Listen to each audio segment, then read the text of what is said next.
Assalamu alaikum wa rahmatullahi wa barakatuh. Bismillah wa salatu wa salamu ala rasulillah wa ala alihi wa sahbihi wa sallim. Rabbi shrah li sadri wa yassir li amri wa hlul uqdatan min lisani yafqahu qawli. Amma ba'd. I ask Allah subhanahu wa ta'ala to honor, to protect, to guard, to bless all those that are spending the time and effort towards watching these episodes. I ask Allah subhanahu wa ta'ala to open your hearts and minds and to allow you to implement the good that which you hear. Ameen ya Rabbil Alameen. We will continue talking about Allah's beautiful name, Al-Wali. Allahu waliyul ladina amanu. Allah is the wali, the guardian of the believers. Allah is the one who is so close to you and takes care of you. Allah Al-Wali is the one who loves you so much and gives you victory. Allah subhanahu wa ta'ala is the wali of all the believers. We mentioned there are 3 levels in which the protection of Allah and the guardianship differs according to the level. Remember the names? Who was the first one? Al-Zalim li nafsih, then Al-Muqtasid, then As-Sabiq bil-Khayrat. We ask Allah subhanahu wa ta'ala to make you among those who are Sabiqina bil-Khayrat. Ameen ya Rabbil Alameen. And we mentioned that Allah subhanahu wa ta'ala offers Himself to be your guardian and tells you what happens if He is one of your guardians. And then Allah subhanahu wa ta'ala tells you what happens when He is your guardian. Number 1, you will not be scared when others are scared, and you will not regret when others regret. And Allah says, A'udhu billahi minash shaitanir rajeem, ألا إن أولياء الله لا خوف عليهم ولا هم يحزنون. The awliya of Allah will never be scared. And when people are scared, and they will not regret when others regret. Number 2, He gives you light and guidance in this life and the afterlife. الله ولي الذين آمنوا يخرجهم من الظلمات إلى النور. Allah is the guardian of the believers. He takes them from the darknesses to light. Number 3, He makes you victorious. إِنَّ اللَّهَ يُدَافِعُ عَنِ الَّذِينَ آمَنُوا. One ayah. Other ayah. وَمَنْ يَتَوَلَّ اللَّهَ وَرَسُولَهُ وَالَّذِينَ آمَنُوا فَإِنَّ حِزْبَ اللَّهِ هُمُ الْغَالِبُونَ. Whoever his wali is Allah subhanahu wa ta'ala. And whoever has his wali as Rasulullah sallam and the believers, loyalties, friends, closeness to them, love to them, Allah definitely will make these people amongst those that are victorious. And we mentioned also how Allah subhanahu wa ta'ala, part of the victory is Allah gives certain people karamat and gives them these blessings. Like Umar Khattab radiallahu anhu, when he was in the minbar and he was talking to a person all the way far away, and he said something and that person was able to hear it, an authentic hadith, and that whole army became victorious after the advice of Umar Khattab by the will of Allah subhanahu wa ta'ala. And we want to make sure we clear a misconception. So this is something that Imam al-Shafi'i teaches us, that you know what, pay attention. Not everybody that says something, oh, this is a karamah that Allah has given me. First of all, the awliya salihin are humble people. They don't go walk around and tell people, oh, this is the karamah that Allah has given me. Is it clear? And I'll mention more details about it as we move forward with our talk. So now the question is, how to present myself to Allah subhanahu wa ta'ala so He can be my wali? What are the signs of the awliya? What can I do? I'll mention the 2 characteristics which Allah says, if you have those 2, then Allah subhanahu wa ta'ala will be your wali. Exactly. Are you ready for this, inshallah? Allah says, أَلَا إِنَّ أَوْلِيَاءَ اللَّهِ لَا خَوْفٌ عَلَيْهِمْ وَلَا هُمْ يَحْزَنُونَ. Definitely those awliya Allah subhanahu wa ta'ala will not fear, we mentioned the ayah, and will not regret. Then the next ayah. Who are they, Allah? الَّذِينَ آمَنُوا وَكَانُوا يَتَّقُونَ. These are the ones with iman and taqwa. That's it. You want to be Allah's wali? Have iman and taqwa.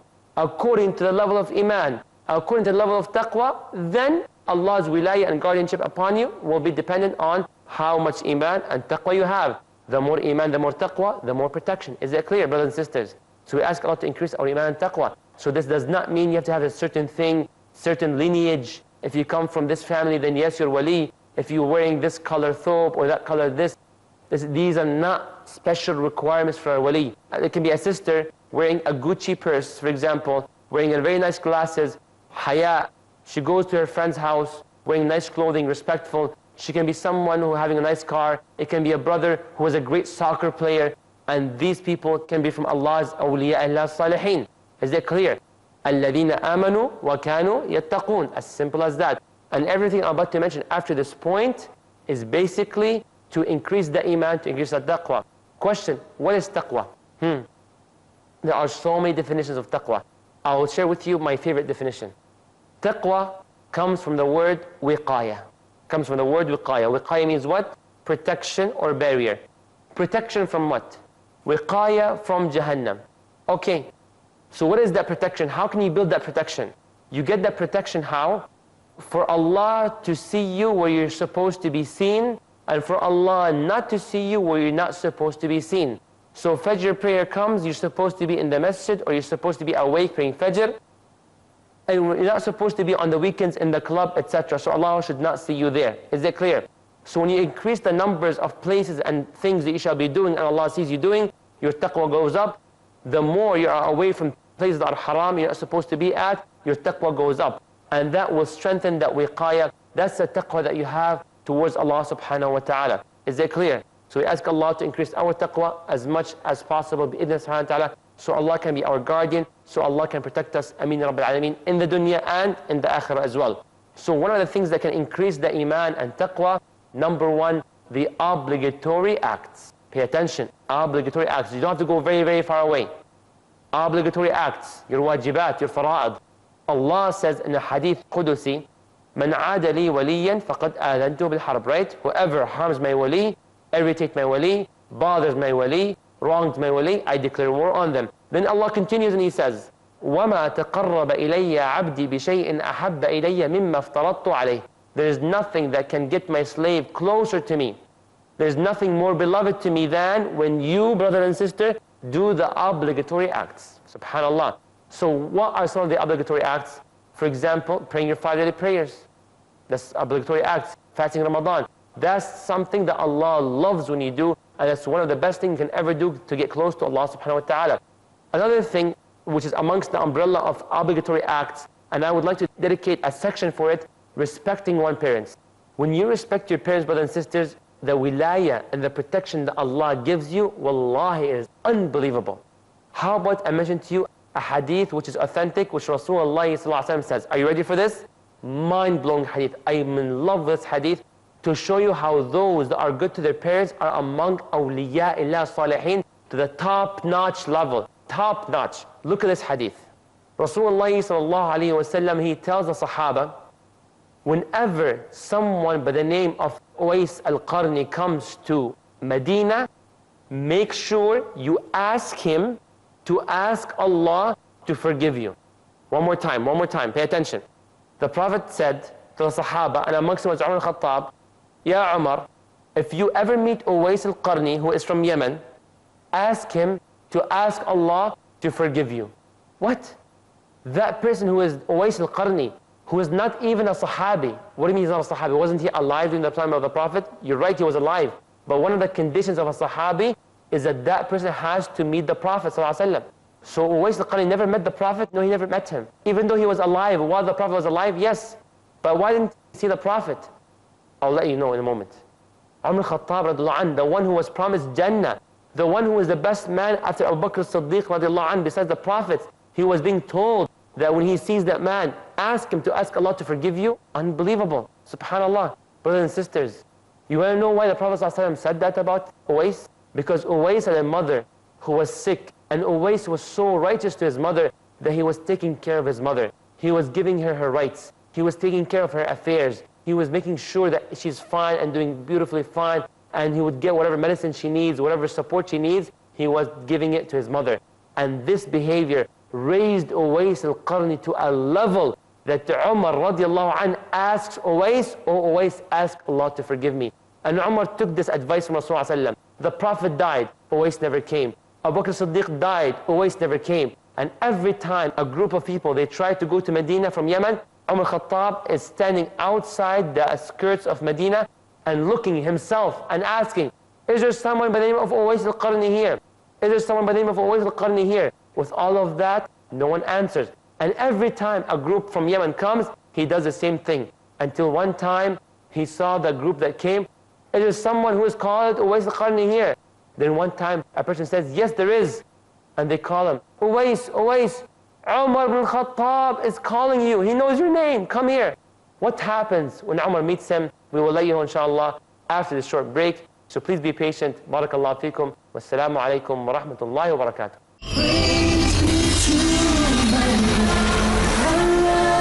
A man, a mission, a world-renowned orator on Islam and comparative religion. He dedicated more than 5 decades of his life for dawah.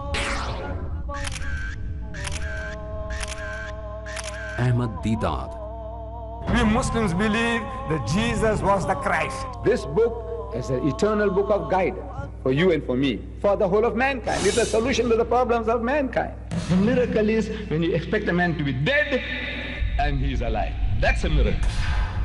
Man with a Mission, today at 6 p.m. and repeat telecast at 9 a.m. Saudi Arabia on Peace TV.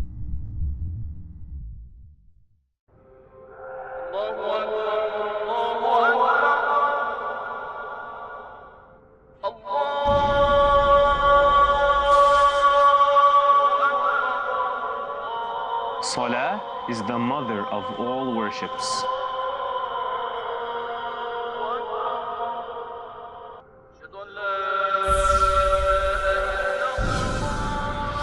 Salah is your appointment with Allah.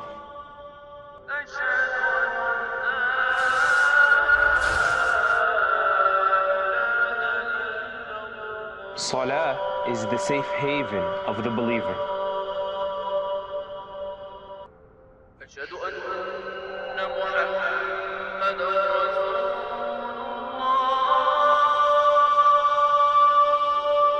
Salah is your gateway to happiness.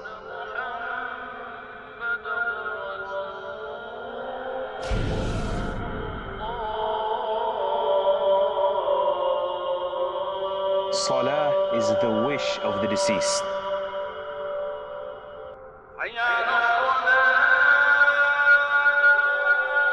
So join me for Salah Revisited and discover what you've been missing out on.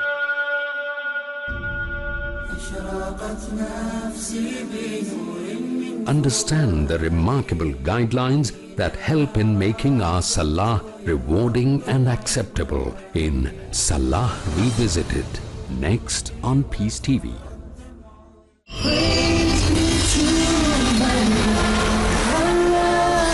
Assalamu alaikum wa rahmatullahi wa barakatuh. Once again, for this episode, we're talking about Allah's beautiful name, Al-Wali. May Allah guard you, may Allah protect you, may Allah subhanahu wa ta'ala allow you to be among those whenever they swear upon Allah, Allah fulfills it. Rasulullah sallallahu alayhi wa sallam, he tells the Sahaba, whenever someone by the name of Uwais al-Qarni comes to Medina, make sure you ask him to ask Allah to forgive you. One more time, pay attention. The Prophet said to the Sahaba, and amongst them was Umar al-Khattab, Ya Umar, if you ever meet Uwais al-Qarni, who is from Yemen, ask him to ask Allah to forgive you. What? That person who is Uwais al-Qarni, who is not even a Sahabi. What do you mean he's not a Sahabi? Wasn't he alive during the time of the Prophet? You're right, he was alive. But one of the conditions of a Sahabi is that that person has to meet the Prophet ﷺ. So Uwais al-Qarni never met the Prophet? No, he never met him. Even though he was alive, while the Prophet was alive, yes. But why didn't he see the Prophet? I'll let you know in a moment. Umar al-Khattab radiallahu anh, the one who was promised Jannah, the one who was the best man after Abu Bakr as-Siddiq radiallahu anh, besides the Prophet, he was being told that when he sees that man, ask him to ask Allah to forgive you. Unbelievable. Subhanallah. Brothers and sisters, you want to know why the Prophet ﷺ said that about Uwais? Because Uwais had a mother who was sick, and Uwais was so righteous to his mother that he was taking care of his mother. He was giving her her rights. He was taking care of her affairs. He was making sure that she's fine and doing beautifully fine, and he would get whatever medicine she needs, whatever support she needs, he was giving it to his mother. And this behavior raised Uwais al-Qarni to a level that Umar radiallahu anh asks Uwais, "Oh Uwais, ask Allah to forgive me." And Umar took this advice from Rasulullah. The Prophet died, Uwais never came. Abu Bakr as-Siddiq died, Uwais never came. And every time a group of people, they tried to go to Medina from Yemen, Umar Khattab is standing outside the skirts of Medina and looking himself and asking, is there someone by the name of Uwais al-Qarni here? Is there someone by the name of Uwais al-Qarni here? With all of that, no one answers. And every time a group from Yemen comes, he does the same thing. Until one time, he saw the group that came, is there someone who is called Uwais al-Qarni here? Then one time, a person says, yes, there is. And they call him, Uwais, Uwais, Umar ibn Khattab is calling you. He knows your name. Come here. So when Uwais al-Qarni was found in that caravan, in that group, and Umar radiallahu anhu, he met him. Then Umar Khattab radiallahu anhu, he saw Uwais and he told Uwais, you know, I'm meeting you because Rasulullah sallallahu alaihi wasallam said, and now he's mentioned the hadith, Rasulullah sallallahu alaihi wasallam says, يأتي عليكم أويس بن عامر من أمداد أهل اليمن. Uwais will come from Yemen, from this specific city. ثم من قرن كان به برص فبرأ منه إلا موضع درهم. And Uwais has some sort of sickness around his body which was cured, but however there's this much of a sign left in his body. Very detailed explanation, and that's an authentic hadith. And then the Prophet said, له والدة هو بها بار. He has a mother who Uwais was so righteous towards. Now Umar is saying that to Uwais to explain why Umar called him. Is it clear? So له والدة هو بها بار لو أقسم على الله الأبرة. The Prophet said to Umar, Uwais, had he swear upon Allah to do something, Allah does it for Uwais. Allahu Akbar, may Allah make us among that category. Then the Prophet told me, فَإِنِ اسْتَطَعْتَ أَنْ يَسْتَغْفِرَ لَكَ فَفْعَلْ. Oh Umar, if you're able to ask him, to ask Allah to forgive you, then do it. So Umar said, فَاسْتَغْفِرْ لِي. So can you please ask Allah to forgive me? Allahu Akbar. Umar radiallahu anhu, he was promised Jannah. He was promised Jannah, brothers and sisters. And he was a very humble man. And definitely Umar was one of Allah's awliya. Definitely. If Umar is not wali, then who is? Then who is? SubhanAllah. He said, فَاسْتَغْفِرْ لِي. Ask Allah to forgive me. Then Uwais asked Allah subhanahu wa ta'ala to forgive Umar bin Khattab radiallahu anhu. Brothers and sisters, respecting your parents take you to a level, wallahi, beyond what you think. You might do qiyamul layl, you might do all of that, and wallahi, this will not reach you to a level, the level whom a person who is righteous to his mother, righteous to his father. May Allah make us children that are righteous to our parents, even when they're alive and when they're dead. Ameen ya Rabbal Alameen. Brothers and sisters, very important point, because I want you to get confused. Umar radiallahu anhu, he asked someone who is alive to ask Allah to forgive him. He is alive. Uwais al-Qarni was alive. But doesn't mean that Uwais, if he was dead in the grave, we go to the grave of Uwais, Uwais ask Allah to forgive me. Paying attention. Uwais was alive. And the Prophet ﷺ even advised, go ask Uwais. So there's no problem if I were to tell you, brothers and sisters who are watching, please ask Allah to forgive me. It's not an example, I'm seriously asking you, please ask Allah to forgive me. There's no problem with it. But had you die, we ask Allah to bless you, and I go to your grave and I tell you, please ask Allah to forgive me, oh, that can be shirk. That can be serious, serious, serious. So we can ask someone who is alive for support, bi'idhnillah subhanahu wa ta'ala, someone who we feel may be righteous. Brothers and sisters, Allah subhanahu wa ta'ala gives us so many opportunities where we can get Allah's wilayah, and we mentioned the obligatory acts, all of that just to increase your iman and taqwa, right? طيب. To increase your iman and taqwa even more and more and more, and to be amongst the sabiqeen bil khayrat, you do voluntary acts. And Allah continues in that same hadith, مَنْ عَادَ لِي وَلِيًّا فَقَدْ آذَنْتُهُ بِالْحَرْبِ. Whoever harms one of my awliya, then I declare war on them, till the end of the hadith. Part of the hadith, Allah says, وَمَا يَزَالُ عَبْدِي يَتَقَرَّبُ إِلَيَّ بِالنَّوَافِلِ حَتَّى أُحِبَّهُ. And my slave tries to continuously get closer to me with the nawafil, with the extra voluntary deeds, until I love him.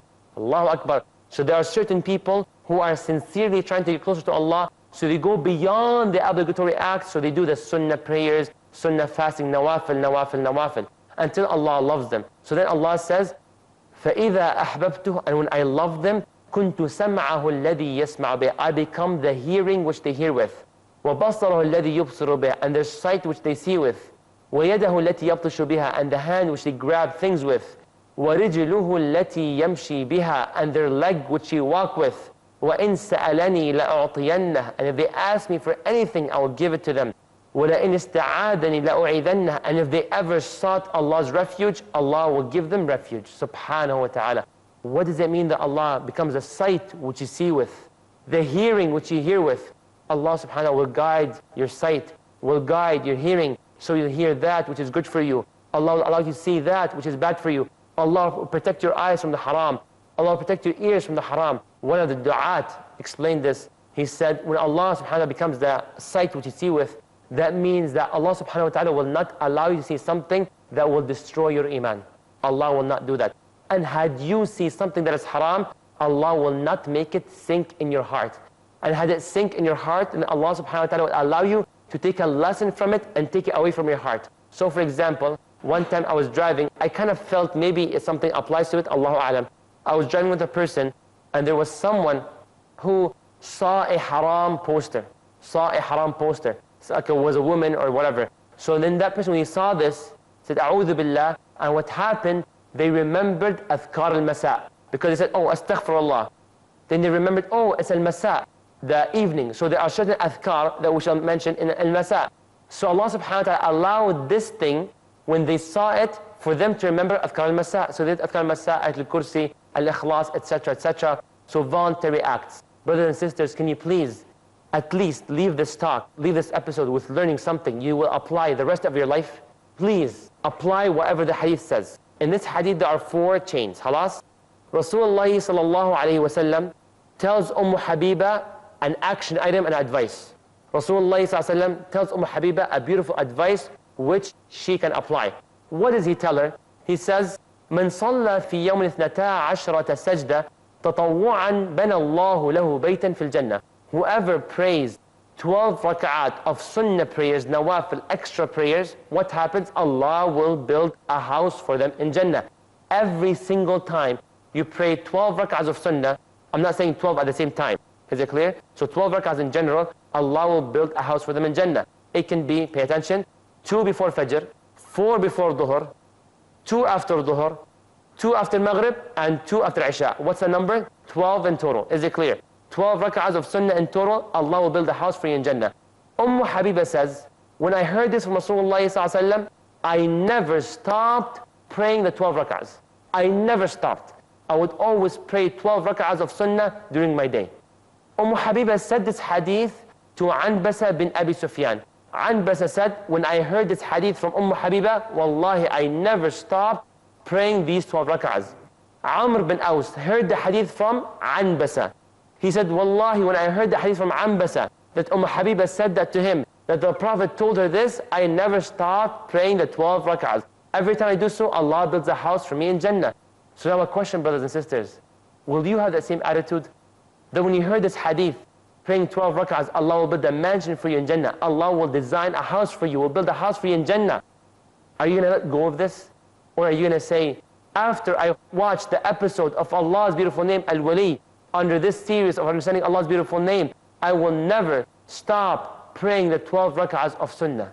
Bidnillah, khalas, deal, shake hands, deal, promise inshallah. May Allah bless you and make you steadfast and allow you to pray these 12 rak'ahs. Another thing about you going to Allah al-Wali, and so Allah can give you that protection, you have to be a very humble person. Not arrogant, not a show-off, not think you're the best. Don't go walk around saying, you know, I donated this, you know, I gave this, you know, I'm sponsoring 10 orphans out of pride. You want to say out of educational advice, go for it. But out of arrogance, no. You don't go around and say, I'm one of Allah's awliya salihin, this karama happened to me. We don't do that stuff. We don't do that stuff.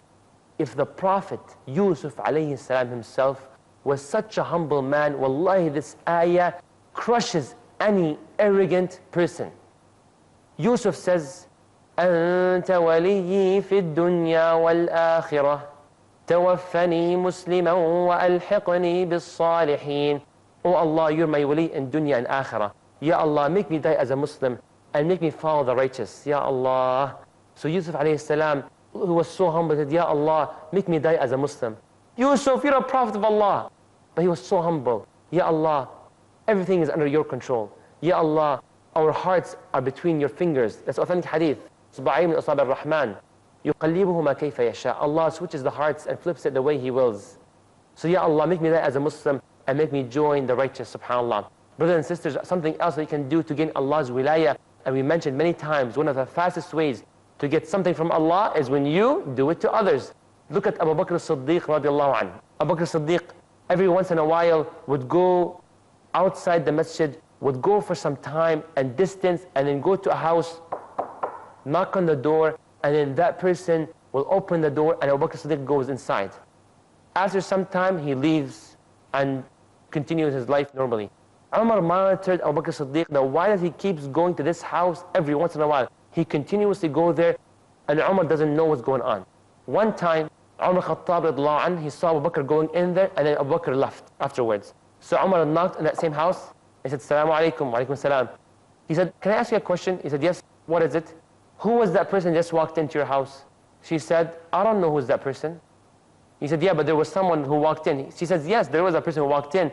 That person helps me clean the house, helps me cook, helps me mop the floor. He helps me with everything. And then he leaves. And Umar said, who is that man? She said, I don't know.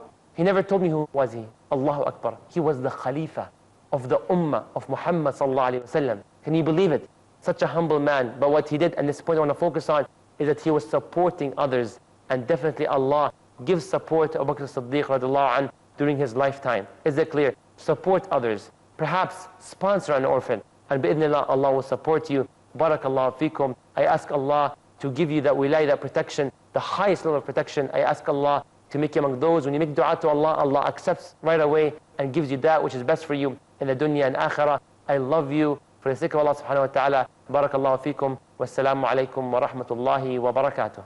Praise be to